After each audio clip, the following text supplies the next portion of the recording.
troops at risk, as the IG found.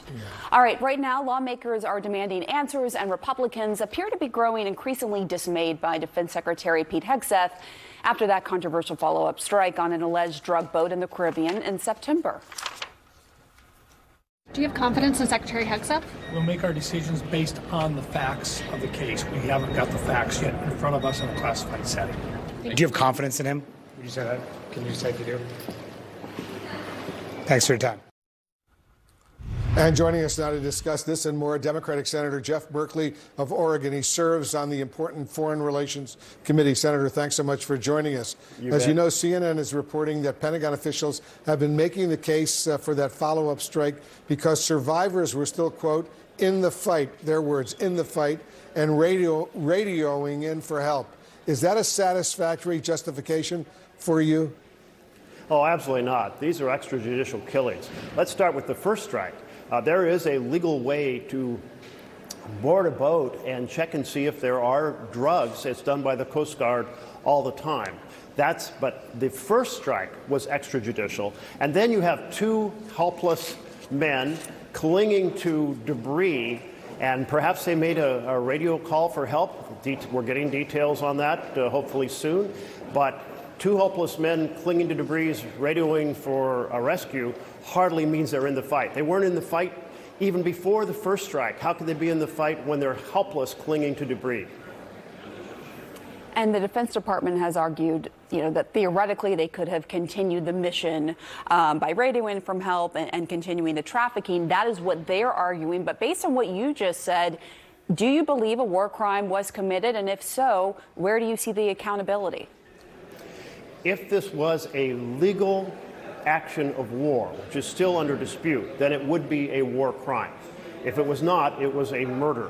In either case, again, the right way to find out if there are drugs aboard a boat is you stop the boat, you board it, you investigate it, and in the process you learn if there are drugs, you learn about the strategies involved, which gives you information to help dismantle a broader operation. Blowing a boat up, not even knowing much about what the boat is doing, simply destroys that type of information. So it's not only extrajudicial, it is also stupid. And so this is vast concerns about judgment.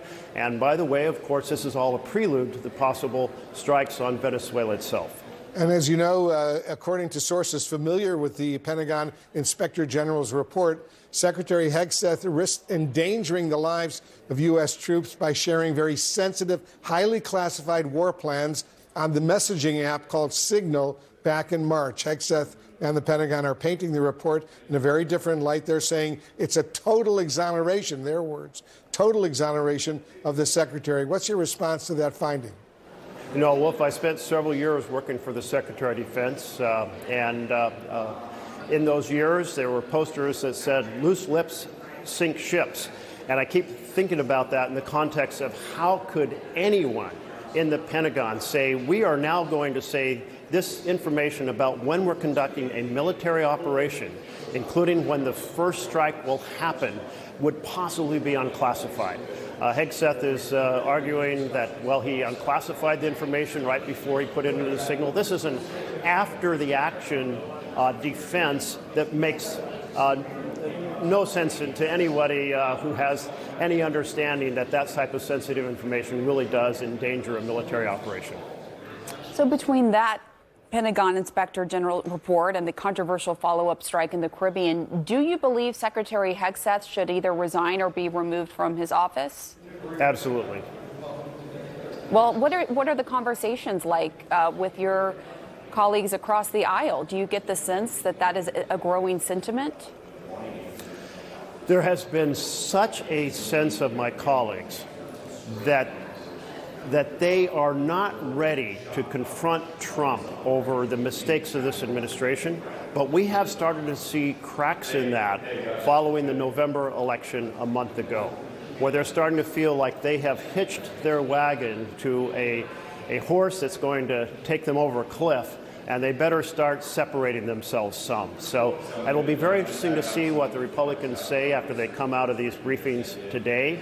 I think some may say they have serious concerns. It may be more gentle language like that, but we are certainly starting to see that my Republican colleagues in the Senate are getting very nervous about being tied to not just the Hegseth, but some of the overall actions of this administration. Senator, yesterday you called on the U.S. Attorney General Pam Bondi to provide a briefing on the U.S. Justice Department's efforts to comply with the Epstein Files Transparency Act that was passed by the House and the Senate.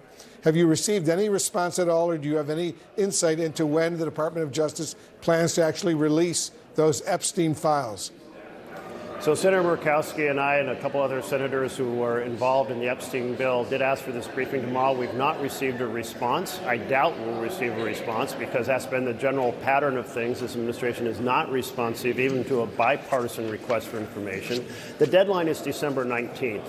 I will be shocked if we get a transparent release on December 19th. I think this administration will do everything it possibly can, despite the passage of this act, to control and limit the amount of information that is shared. According to a new court filing, Jeffrey Epstein's accomplice, Ghislaine Maxwell, is planning to make a new plea for a judge to release her from prison. What is your response to that? It's just awful. I mean, the entire operation in which she was interviewed and then put in a minimum security location, rumors of a possible pardon if she behaves herself. I mean, all of this. I mean, she was so deeply involved in the grooming and the rape of young girls. And she deserves to spend a very long time in a very high security prison as a result. And so I have little sympathy for any plea she might make. And I want to note there's a second set of Epstein files that are very important. Let's call it Epstein Files 2.0, and that's the Treasury files. There's $1.5 billion in suspicious activity reports about the Epstein empire, and when you know when money was shipped, where it was shipped, who received it, you have an incredible treasure trove of information to understand the entire Epstein operation. So those files are so important, and I really want to praise Senator Wyden, my colleague from Oregon, for leading that effort to get that information. And are those going to be released together with all the other Epstein files? No, and the Epstein Files bill only covered the judiciary, but this second bill, led by Senator Wyden, addresses the Treasury files. So let's start talking about the Epstein Files 2.0 and the need to get those files for Congress to be able to follow up an investigation. We'll see if those are eventually released. Before we let you go, Senator, those Enhanced Affordable Care Act subsidies that became a major flashpoint for Democrats during the government shutdown, they expire at the end of this month, and premiums are expected to skyrocket all across the country. Was it a mistake for Democrats to reopen the government and lose their leverage just ahead of this looming health care crisis? It's an entire tragedy. Entire tragedy that those enhanced premium tax credits are going to disappear, and on average the cost will more than double for 20 million Americans. Many will not be able to afford health care.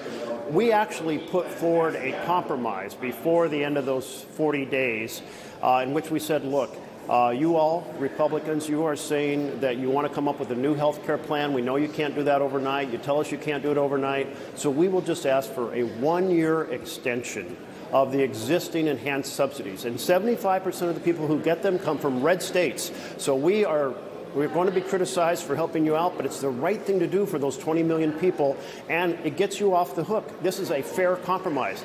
And it was just absolutely rejected straight out by John Thune. And then bizarrely, the president, who said, basically resisted any form of a deal, said, oh, I think now we should do an extension of those tax credits. Half the Republican world said that's a good idea because we've got so many constituents